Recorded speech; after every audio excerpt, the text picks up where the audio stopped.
All right, you guys ready to do this? All right. Oh my God, I have to tell you. So the other day I was out at the gym and I started lactating. Best workout ever. Hey everybody, this week we're talking about a tattoo that measures glycolysis. Don't worry, it's temporary. A satellite that can count the number of manholes in a city from space, the creator of pop-up ads, an asteroid mining bill, and DARPA using children for future military programs. Don't worry, they're not in harm's way. This is the Technophiles Newscast. A temporary tattoo that can measure glycolysis may someday power your wearable devices. The tattoo comes from Wen Xiaojia, a postdoctoral student of Joseph Wang at the University of San Diego, and her team. Measuring glycolysis is a great way to tell if you're getting a good workout.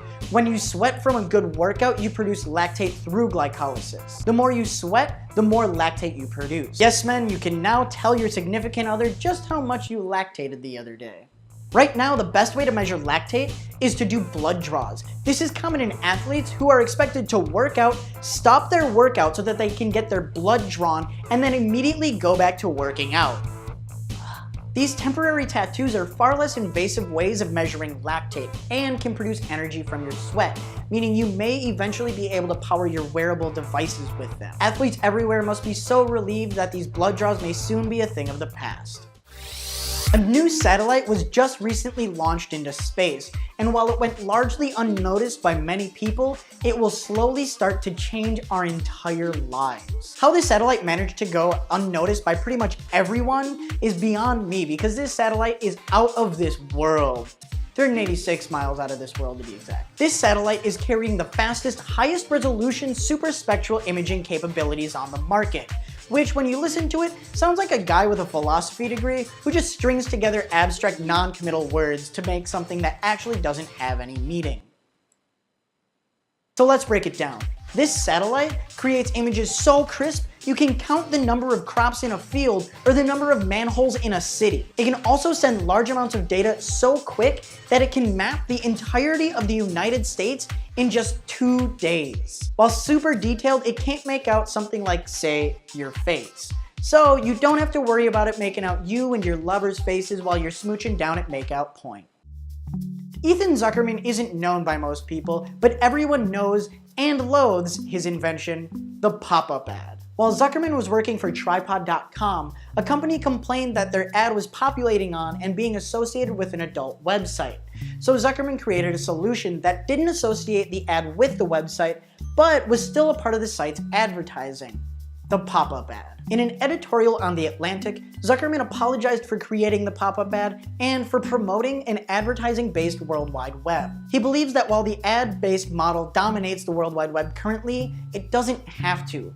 He suggests something like switching to a subscription model where people pay for the services they love, such as Reddit or potentially even Facebook. Zuckerman outlines some of the benefits in his editorial as well as some of the downsides, but we can already see this sort of transition going on through websites like Patreon and Subbable, and services like this could perhaps reduce the amount of trolling. One can only hope.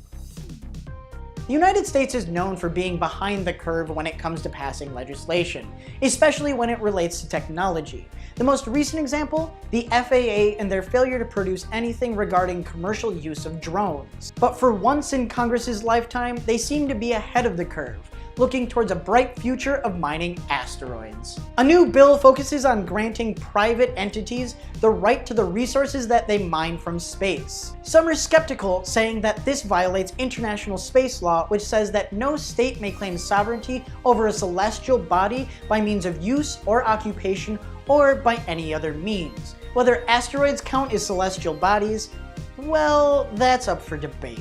And whether mining them constitutes as a claim of sovereignty, that's also a lingering question. At least we can rest comfortably knowing that Congress is taking space mining seriously, acting preemptively rather than reactively, and if NASA's asteroid redirect mission is approved and proved successful, we'll be glad that they did. Fold It is a game about folding proteins. One of the challenges in the game was related to AIDS in rhesus monkeys, a 15-year-old problem.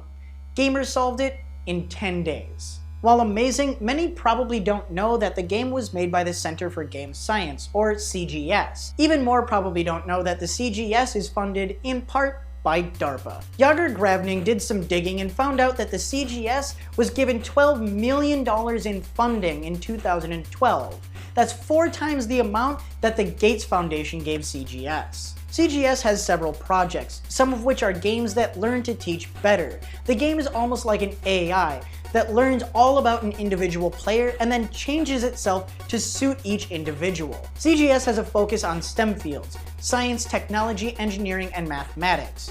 So why does DARPA care? DARPA figures that if CGS can create a learning program that teaches individuals, they can use said research to create virtual environments that teach soldiers individual skills that they need, while simultaneously measuring skills such as leadership. The demographic for these games developed by CGS is surprising, focusing on kindergarten up to 4th grade. For some, it might be concerning that DARPA is involved in funding this and not, say, the Department of Education.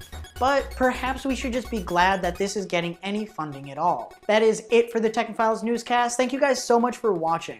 If you enjoyed the video, please like and share. This video was made with the help of these amazing people. You can also find us all over the net on Twitter at TechnopilesPod, Facebook, facebook.com/TechnopilesPodcast, and at our website, TechnopilesPodcast.com. If you'd like to keep learning about the greatest stuff going on in the tech world, you can follow us on iTunes or here on YouTube by searching Technophiles. That is it. I'll see you guys next time. I gotta... Ow! What in the world was... Ow! No! Zuckerman!